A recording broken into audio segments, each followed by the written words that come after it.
My name is Sean Killingsworth, and I'm the curator and host of Second Sunday Readings. I'm so glad you could be here today to join us for poetry.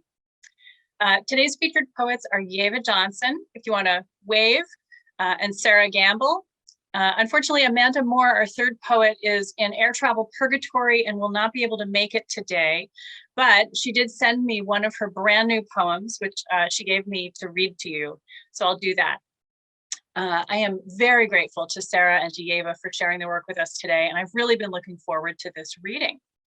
So if everyone could please take a moment to mute your cell phones, to mute yourselves, just so that we don't have any extraneous noises. We've had some dogs take a visit sometimes, so as funny as that is, it can be distracting when you're reading a poem. So let's get started. First up is Yeva Johnson. She's a Pushcart Prize-nominated poet and musician whose work appears in the Bellingham Review, Essential Truths, the Bay Area in Color Anthology, Sinister Wisdom, Yemassee, and elsewhere. Her work explores interlocking caste systems and possibilities for human coexistence in our biosphere. Yeva is a past Show Us Your Spines artist in residence, the winner of the 2020 Mostly Water Art and Poetry Splash contest, and a poet in I'm going to mess this up, QTPOC 4SHO, San Francisco Bay Area Artists Collective. Yeva's first chapbook, Analog Poet Blues, will be published by Nomadic Press, which is an excellent Bay Area press, in 2023. And now, before I begin, actually, Yeva, I'd like to ask you a question. So I've known you for a few years through Bay Area poetry community, and I know that a lot of your poems are very sensual and that they reference nature. So I was wondering if you can tell us a little bit about how your physical environment influences your work. Thank you so much for that question, Sean. I'd like to think of myself as a very sensual person, so I would hope that I'm glad to hear that might come through with my poems. It's a lot about feeling and the senses themselves, and so that to me goes through the body and the body in relation to other humans, and then the body in relation to the earth, and that's where nature comes in, like where we are, what's happening. It's all interconnected and interwoven. So the feelings and the meaning of poems can come through that, and we'll see where that goes today. But thanks for that question. Yeah, I'm excited. Okay, well, so if you are ready, I think you are first up to the mic. So take it away. Thank you so much, and I want to say thank you to everyone. I see some wonderful friends and family faces here, and especially to anyone coming in from the Midwest and to people coming from other countries. I'm really honored to be here today, to be reading for the second Sunday Poetry Series, and to be reading with Sera Gamble today. I'm sad that Amanda's not here, but I'll look forward to hearing Amanda's poem. I am in San Francisco on unceded Ramaytush Ohlone lands. And today I was inspired actually by these poems I'm reading you today, many of which are inspired by Amanda Moore, who I also know. She had her collection is called Requeening, excellent collection. And that inspired me to read poems that I will share today, some recent and some older poems grounded in places I come from. So as usual, I'm going to play the flute along with reading the poems, and I will begin and end with music, and I hope you're going to enjoy it. Before I get started, I'm going to just show you one poem. I'm not a very good artist, but especially for there's a couple of people here, there's one poem, it's a long poem, and some people will know, but this is my rendition of the state of Michigan, just so you know. And that will be a long poem in the center, but I just wanted you to be able to see it. So, okay, here we go. Let's start with the music.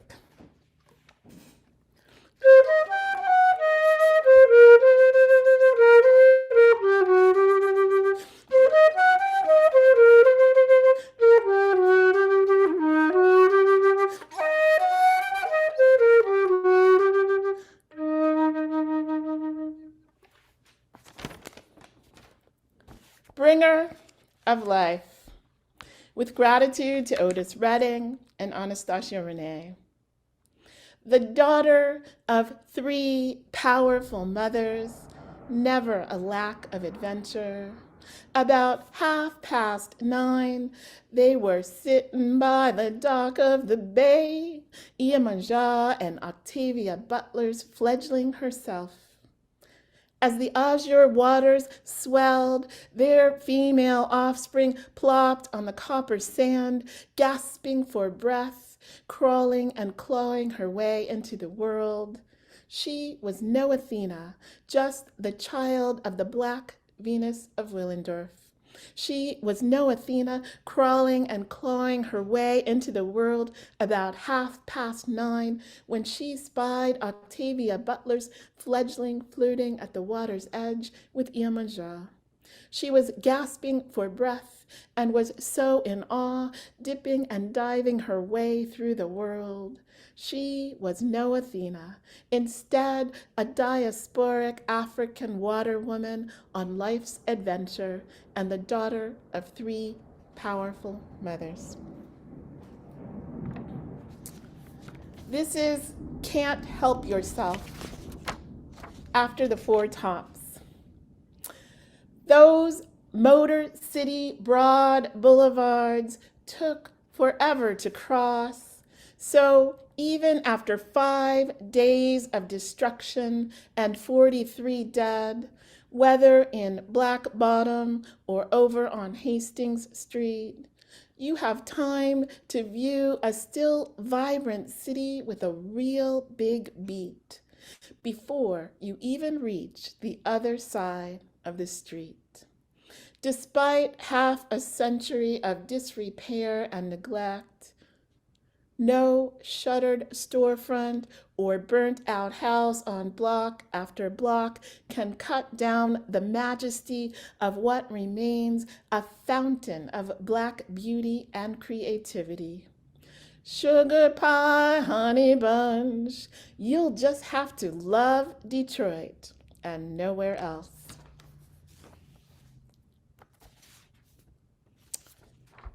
And this one is, for those of you who know Detroit, is called On Burnett. We never really knew how to play Scrabble, but the slick feel of the rounded off squares with little numbers in the corner contrasted with the glint of the white pebbled Bible, its illustrations so explicit I trembled for the baby hung upside down in the king's grip under that dangling sword. A thankful distraction from the plastic sofa cover stuck to the back of my thighs. But on hot summer nights, first to the street, then to the corner, and by the time I was a teenager, we'd made it around the block, but only if we siblings stuck together. Grandmama would let us go free after dinner, after the dishes were cleaned and the Bible was back in its gold leaf tray. I didn't know if it was west or east or what side of 8 Mile we were on. It was just Detroit in the summer, Grandmama's house. I'd never been down south, so older folks sitting on metal rockers on the porch was a Michigan thing. Each grandparent watched each step my sibs and I took. We walked. We did not step on the grass. We did not dare go an inch past what Grandmama allowed, or we knew we'd be kept inside. And then maybe the house would burn up. Those summers were so hot. Eventually, I grew up and Grandmama died. Someone squatted in the house, and then crack came to that neighborhood in Detroit. We went back with my mom decades later to gaze at a gaping green meadow where the house she grew up had been, and where I got that scar on my calf that first summer from climbing around the shed in the backyard. I knew there was a reason I got cut that day, because after the age of youth predators and extended sentences and cities foundering from blight, That green empty lot replaced the home where my childhood summers kept me safe in a neighborhood filled with Black grandparents and their nosy friends. That home was destroyed, leaving our memories buried in our scars. Now here's the long one.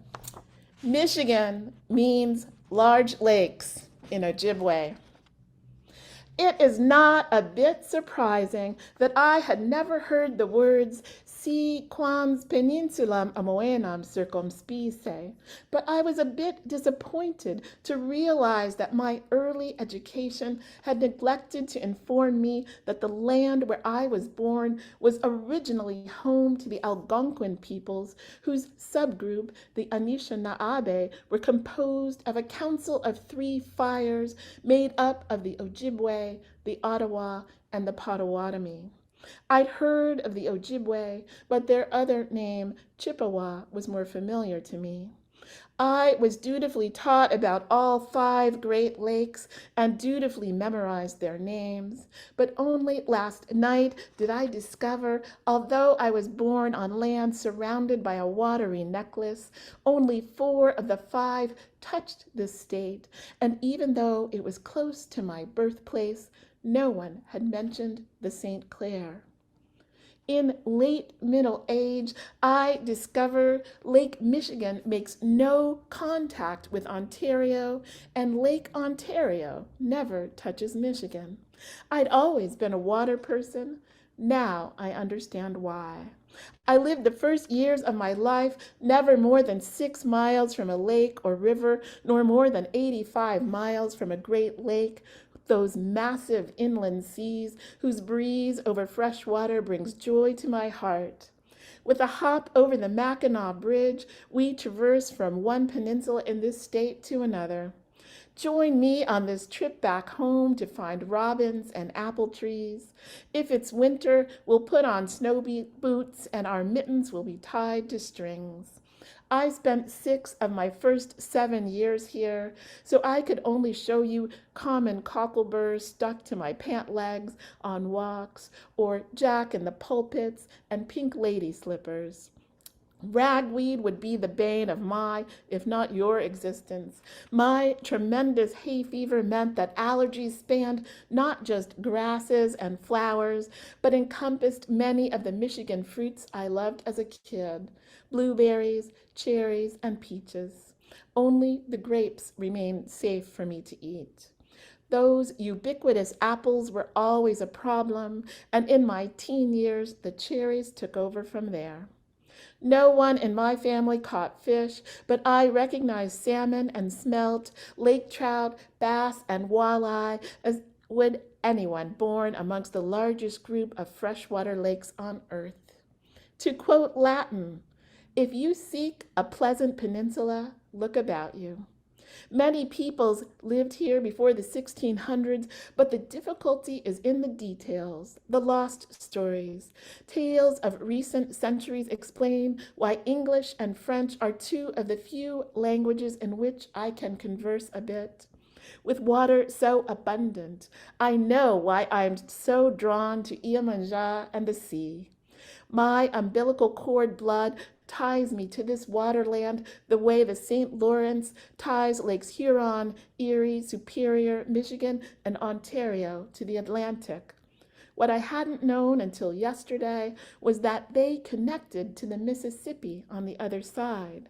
So I've always been linked with my ancestors from New Orleans and environs, even after my family came in the Great Migration to Detroit, the Motor City. Remember, it's a mitten, not a glove. So please forgive me because I don't think I've ever met a Youper, and Traverse City is the closest I've come to the UP. I remember I learned to skate with those clip-ons and their skate keys. I remember the candy apples I could never eat when I attended a freshly minted Martin Luther King Jr. Elementary without knowing who he was at the time. But even a 5-year-old could see signs of devastation and destruction in the great city of Detroit years after the uprisings. At 7, we left, but always remained solid Midwesterners at heart, regular people you could count on. I puzzled over how I had learned all about wolverines, but none had been seen for 200 years until 2004, and why, when I was little, 1837 had seemed so long ago for the birthday of this free 26th state, but was not so long before my great-grandmother was born. When my son asked me to watch an episode of Stranger Things, he was astounded that I couldn't relate. For him, this was what my childhood looked like. But for me, nothing was really familiar, and he didn't believe I had never heard of Kate Bush because she'd first come to fame back in my day. All I could say to him was I could never, no, no, never give up sugar pie, honey bunch for running up that hill.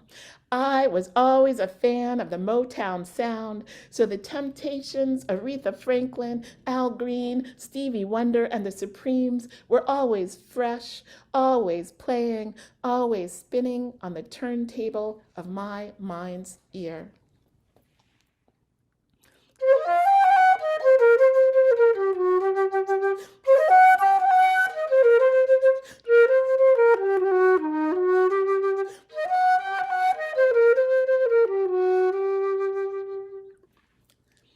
And this next poem is called Grandmama's House. And you've been there before, but you get to go back. Grandmama's House, after Elon and Jonathan Bugarin's 306 Hollywood.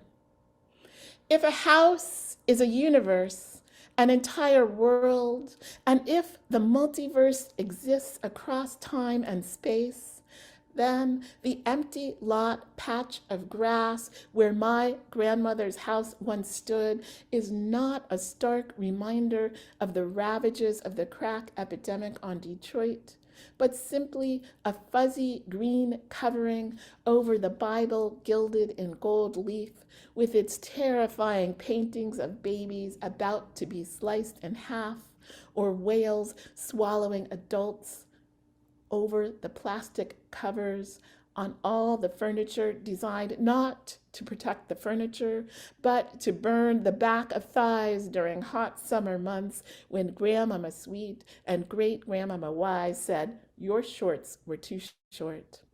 Over the photographic portraits of my mother as she grew from girlhood to adulthood, every graduation marked by a mortarboard, a tassel, and a formal smile. Over that old stove they don't make anymore, which had a little closet for the coveted pots and pans that had escaped the South during their Great Migration. Over the church fans dotting every room with pictures of the perfectly religious Black families dressed in prim Sunday attire. Over the 2 television sets in adjoining rooms, one very old and the other older, but still able to allow Grandmama Sweet to catch her programs, soap operas that ran at the same time. Over quilts and tiny boxes of treasured jewelry in bureaus and on dresser tops covered in glass, and almost over the old yellow suitcase filled with photos of folks from long ago whose names no one alive remembers, so they haunt me still, because that's all that is left of the humble duplex on Burnett. And this is my last poem. It is called That Special Recipe from Grandmothers and Their Mothers Too. This one goes for both sides of the family. That was one side of the family you heard, but this includes both. And it's with gratitude to Aurora. Ingredients: a big cup of Africa, a jigger of Europe, a pinch or a handful of Native America, 2 ways to answer the bluest eye and yellowest hair questions, a bowl that holds a 23-hour workday, thaw out 60 minutes of rest, knowledge of how to sew, and a dozen ways to make bread rise, liberal quantities of the ability to keep secrets, a dash of cut them with your eyes, a pound of premonitions of the future set out to come to room temperature, and 4 cups grated wisdom beyond your years. Directions. Get your bowl ready on the countertop of life. You might not have all the ingredients yet, but just use what you've got and add the rest whenever it comes. Start with the big cup of Africa and slowly mix in that jigger of Europe and sprinkle the native America all over. Mix well. Sew up clothes from scraps and plenty of quilts from scraps because it's not just food that keeps you warm. If time is running short, warm up the premonitions of the future in the microwave. Make cornbread, Johnny cake, pound cake, rolls, and biscuits, always enough to feed 2 or 3 more than you expected. Cradle your granddaughter's face in your hands as you share the 2 ways you can answer her bluest eye and yellowest hair questions so she can continue to grow, to know she is already somebody to love. Only share what and when the granddaughter needs to know it. Fold the rest of the secrets into the batter and then pour into a pan big enough for the world.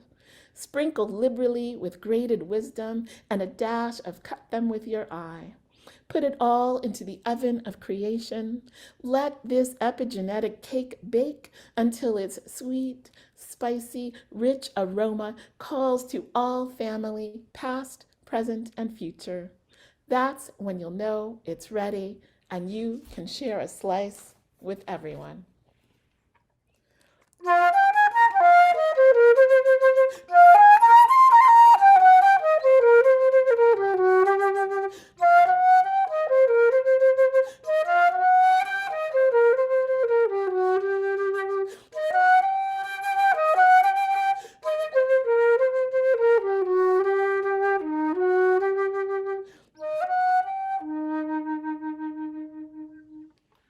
Thank you very much.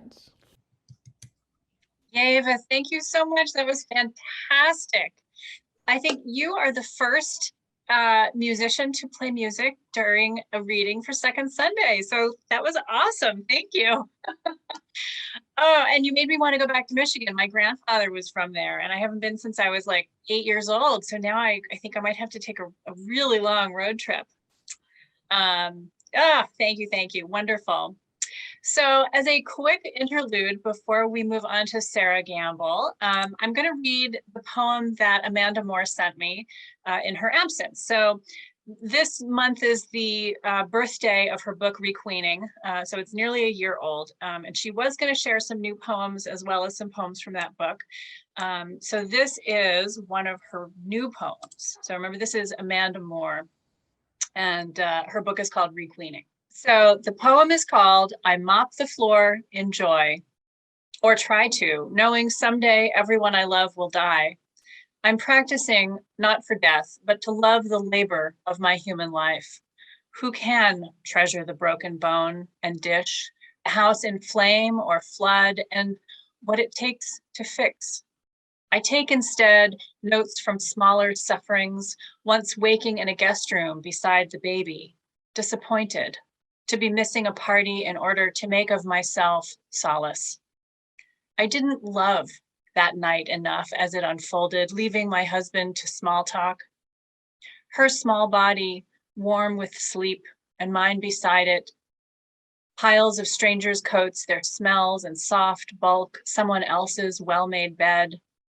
So I love this mopping, and today instead, flexion, extension, my able form, clean water, the doing, the being done. When I was sick when she was young, I would have done anything to live and live. I did. My loss could not have been what I imagined. I imagined we would always be so grateful, alive. I dip the mop, spread oil soap on cracked pine boards. I mop in joy, or try to, in memory of joy, in service of it. So Thank you for indulging me. Unfortunately, Amanda couldn't be here. Hopefully we'll get her back on Second Sunday sometime in 2023. So you can all come back. And now we're going to move on to Sera Gamble. Her poetry has appeared in publications such as Typehouse, Sky Island Journal, Tinderbox, 9 Mile Magazine, Harpur, Palate, and Birdcoat Quarterly. She also writes film and television. And most recently, she co-created the series You and the Magicians, which is one of my favorite shows.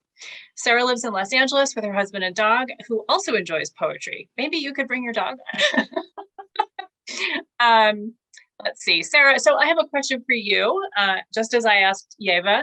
So I first became aware of you via the show The Magicians. And this show, and as well as You, they both have some really dark elements. And so I know you're about to share some apocalypse poems, and I wonder if you can tell us before you start, how do magic and the sinister, or how are they reflected in your poems? First of all, thank you. That's a great question, and thank you for the introduction. I feel like for some weird reason, we like to default to talking about things like darkness and magic, like they're separate from us or something that we could ever avoid. And I actually think they are so much a part of us and inside of us. And when I write about them, it's really just like acknowledging something that's already happening, that already exists inside of me. And one of the most fulfilling things about being a writer is when somebody then reads it or watches it and is like, yes, I recognize that. It's like a little communication where we're both just telling the truth about the way people actually are. Got it. Awesome. Awesome. Well, thank you. I think a lot of writers feel the same way. So, all right. Well, if you're ready, I think we can get going. It's all you. Great. First of all, Yeva, holy fuck. That was incredible. I was so moved.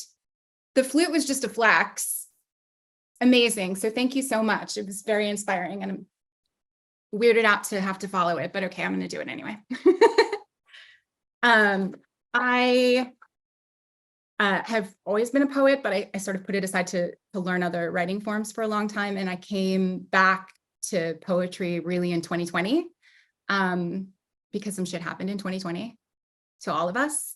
And I realized that almost everything that I go to like fill up the well creatively was suddenly off the table. Like everything from going to see music to theater to getting on a plane to going anywhere, all of it was shut down. So I just asked myself if there was anything that was purely to make me happy that did not involve breathing other people's germs. And the answer was poetry. And I was trying to write about my experience of the pandemic as I was in it, but it's really hard, as you all probably know, to write about stuff while you're in it. So I just started writing about the zombie apocalypse. So I have a few of those.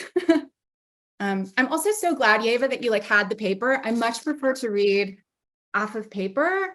I think it's weird when you can see people. Anyway, in the third year of the zombie apocalypse. In the third year of the zombie apocalypse, we started wearing their teeth as jewels. This one's held on around my neck for so many important moments of running for my life. I've always been good with knots, made talismans to get us all prom dates. It was a dance. Everyone went. We moved with our mouths so close. We breathed each other's cinnamon air. We were electric with worry about all the wrong things: love, college, our thighs, blowjobs, our parents finding the dent in the car. Yes, we had cars. We had parents. See the chip in this incisor? It's from when he bit a cherry pit in a cocktail at an Outback Steakhouse. He freaked out when I hit puberty and stopped giving me hugs and glared when I came downstairs in that dress. But he taught me knots. And we all know that kind of thing saves your life.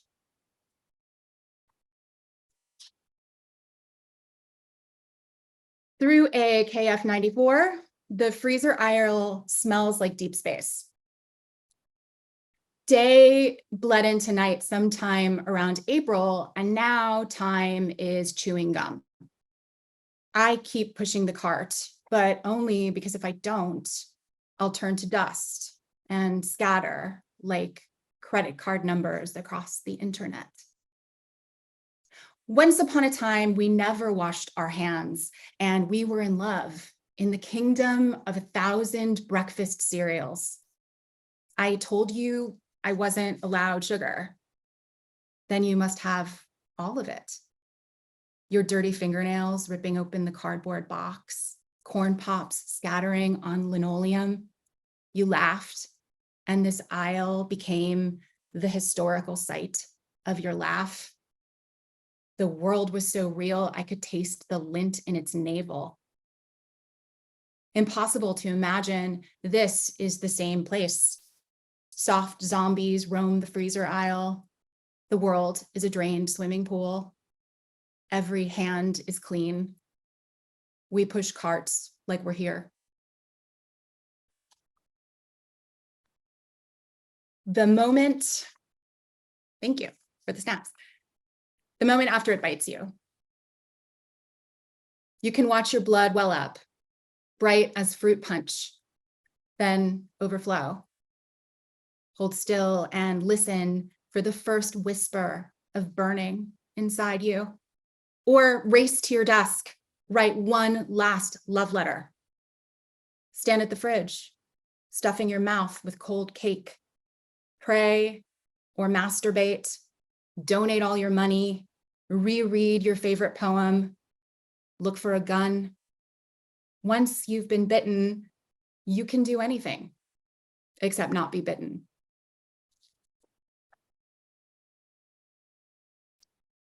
One more from the apocalypse pile called "The Apocalypse is a Good Excuse to Write You a Poem." It was spring, and the world was a concussed princess. Flowers everywhere, more than could ever be spent. Opulent nonsense, all of it ours. I loved you so much, I thought I had asthma. When you looked at me, I was so beautiful, cars crashed. Everything ends, but I never imagined we would. And if we did, we had time to change our minds. You left me too soon. There was so much left to destroy. I was impossible, but it turns out that was fine. There wasn't much time left anyway. The two of us, our fantasy we mistook for our lives. And above us, that shy moon, never whispering how soon she would fall out of the sky.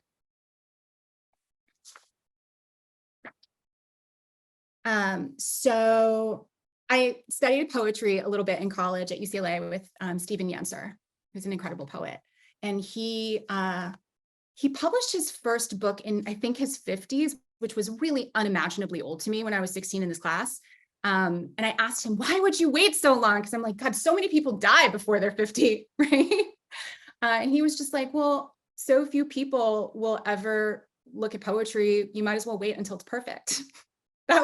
He had this incredible zen about how this art form that we love is maybe not the most commercial and widely disseminated one on planet Earth. But then I was working on this pilot for this show, You, and my co-writer, Greg, we were running into a lot of problems with the main character, the female main character. And he was like, can you just like put more of yourself into her? Which is sort of like saying, can you just like bleed a little more for this? Which is, I think, fantastic writing advice in general, if you can stand it. So, we made her a poet and we sent her to this incredibly ill-fated poetry reading. That was a bad idea for her. And she read a poem that I wrote when I was about her age.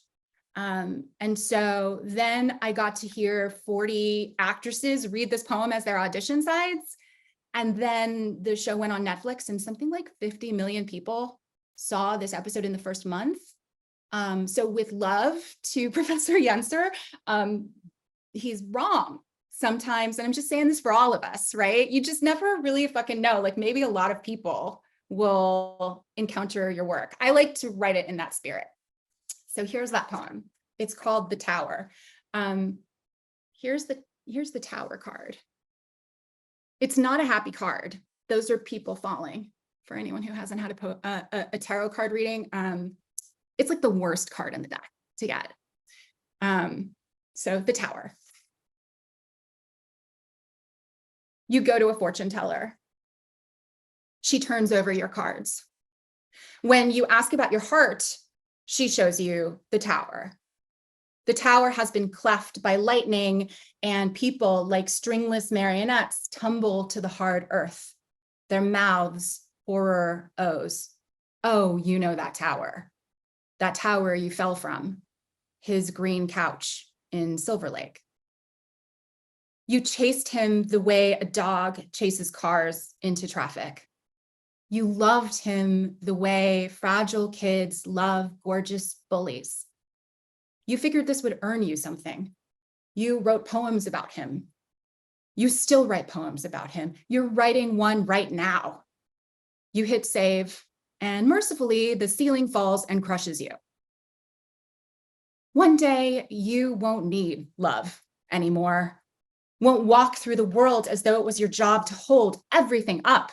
The sun, the skyscrapers, airplanes aiming themselves at the next time zone as though to skip the next 6 hours, the hard part of night, the secret time you wake to the sound of knocking. Rise to answer the door for him, but he is not there because that sound is coming from inside of you, and you cannot answer it, no matter how far in you go. So you get dressed and pull on your sneakers. You drive to a low building with bright signs, order tall drinks, watch everything 3 a.m. happening outside the window, and it is all you. It is all you. It is all you. And you will feel this way until you grow out of it. You will feel this way until you fall into some sense of the world as a place that builds and crumbles without you. You will love him until you don't. You will hate him until the years bleach the red of it to white. You will never forget him until something larger falls upon his memory and crushes it. This is the best you can do. This is the best you can do. See everything as yourself, feel young and stupid, long for his attention, feel the knocking that is the phantom limbs of your heart. Sometimes, like for instance, right now, the want of what you can't have will rise up 10 stories tall, 20, 50, until you stand completely in its shadow. You cannot get away from it. But now you know, everything that towers falls. It's fun to write shit you wrote when you were like 20. So the last couple of poems for today, they're like the Coat classic of poetry. They're love poems. So I am a woman who is an artist and has ambition. So I certainly didn't assume that I would be partnered up in this lifetime. I was pretty chill with it, but then I fell in love and it stuck. And the second I decided to like really go for it, the second the commitment really happened, I learned what happens on the other side of the commitment, which is suddenly you're fucking terrified this person is going to die. They don't warn you so much about that with true love. You're terrified every time they like get in the car to drive to Whole Foods, you know, if you're me and you had an anxiety disorder to begin with, but I think it's actually kind of universal. So when I think of love poetry now, I guess I was relieved to discover there's still something to write about when you're happy in a relationship.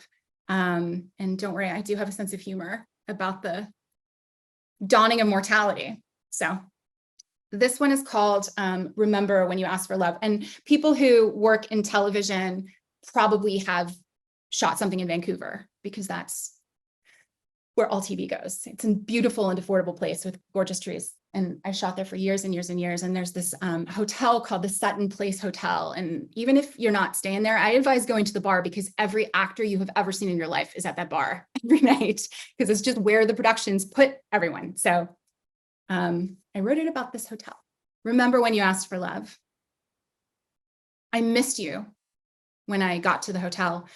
Missed the way you pick a fight, your voice getting more and more reasonable until I want to kill you. When people ask why I married you, I always lie. Really, this is a secret deal with God. I keep promises, I act less selfish, and in return, I get to hold on to you. Some days I'm convinced we have cracked the code on forever. My insides will go somewhere after this, and you will be waiting for me.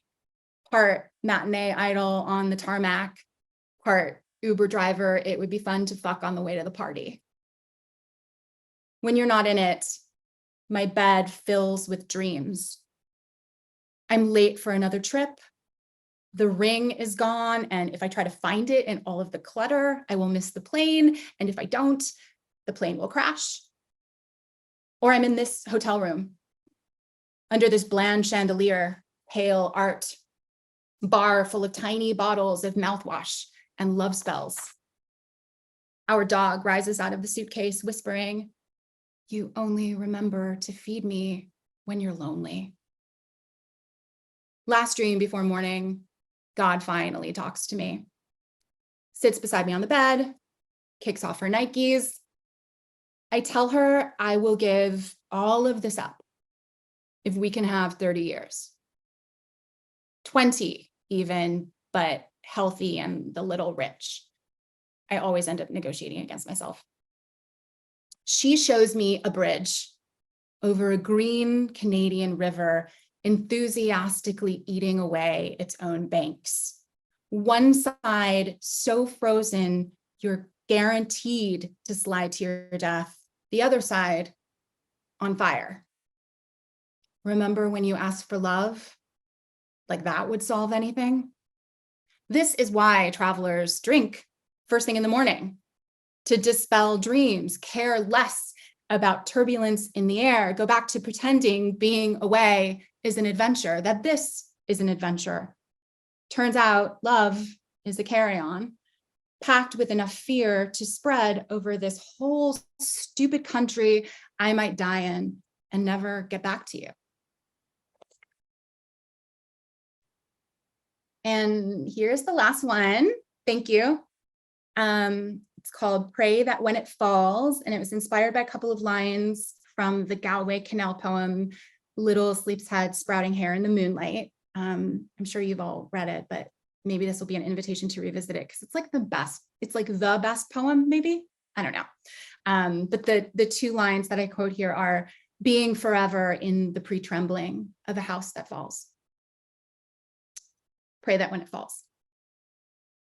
I put off everything, refused you for years, stood you up again, and when you left chocolate on my doorstep, did not say thank you. Locked my longing in a box, fucked around with vapid boys, worked longer hours, put was a fool on my tombstone. The asteroid could come tonight. Baby, one day when we're space junk, remind me that you liked it when I stopped waxing. Remind me of the time the doctor said, your heart is fine, and I burst into tears.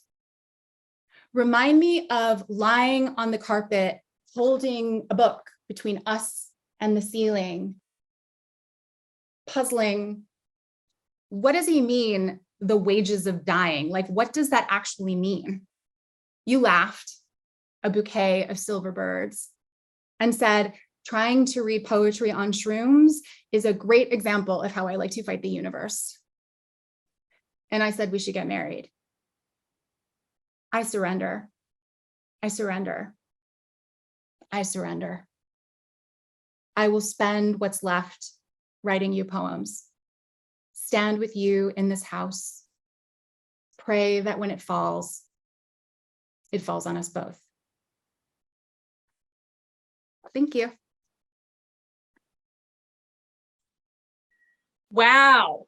Oh, what a great reading. Awesome. Thank you so much, Sera. I am invigorated and excited, and I want to go write love poems now myself. So what a great afternoon. Thank you. Thank you. And thank you, Yeva, for your spectacular poetry and music. I think this has been one of my favorite readings of all time. I totally want to go have a glass of wine now and put on some jazz. So, what a wonderful day. Thank you both very, very much. Thank you to everyone who came to listen. I want to invite everybody back next month for our next reading. Elizabeth Castillo, Jen Given, and Jose Hernandez Diaz, who are some pretty amazing poets. And keep coming back. We love to see you. I'd love to have Yeva and Sera come back sometime in 2023. So thank you all and have a wonderful rest of your day.